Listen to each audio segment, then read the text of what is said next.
бахшна ба рӯзи таъсисёбии қувваҳои мусаллаҳи ҷумҳурии тоҷикистон дар кохи дӯстии шаҳри турсунзода маҷлиси тантанавӣ доир гардид. нахуст роҳбарияти шаҳри турсунзода ҳозиринро ба ин санаи бузург табрик гуфта қайд намуд, ки вусъат додани раванди созандагиву ободкорӣ, таҳкими иқтидори иқтисодӣ ва мустаҳкам гардондани пояҳои давлатдории миллиамон ҳар яки моро уҳдадор месозад, ки вазифаи фарзандӣ, рисолати инсонӣ ва қарзи шаҳрвандии худро дар назди модарватан бо дасту дили пок, заҳмати содиқонаву софдилона адо намоем ва барои боз ҳам ободу зебо гардондани ҳар як гӯшаи ватани маҳбубамон пайгирона саъю талош варзем.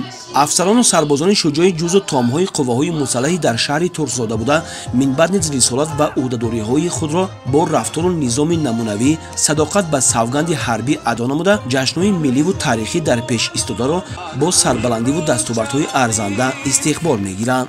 бояд гуфт, ки мардуми тоҷик барҳақ бо анъанаҳои пуршарафи артиши миллӣ ифтихор мекунад, зеро артиши мо аз оғози таъсисёбиаш то имрӯз нақши кафили амнияти кишвар ва рукни муҳими давлатдорӣ будани худро сарбаландона адо менамояд. дар баробари ин вазифаи муқаддаси ҳар яки мост, ки сулҳи пойдор, тамомияти арзии тоҷикистони азиз ва ваҳдати миллии халқи шарафмандамонро чун гавараки чашм эҳтиёт намоем. дар охир аз ҷониби роҳбарияти мақомоти иҷроии ҳокимияти давлатии шаҳри турсунзода ба сарбозони интернационалист, сарбозону афсарони қисмҳои низомӣ дар шаҳри турсунзода ҷойгир буда баҳри хизматҳои шонашон бо сипоснома, ифтихорнома ва тӯҳфаҳои хотиравӣ сарфароз гардиданд. аз ҷониби коромандони шӯъбаи фарҳанги шаҳри турсунзода як барномаи консертӣ пешкаши ҳозирин гардонда шуд.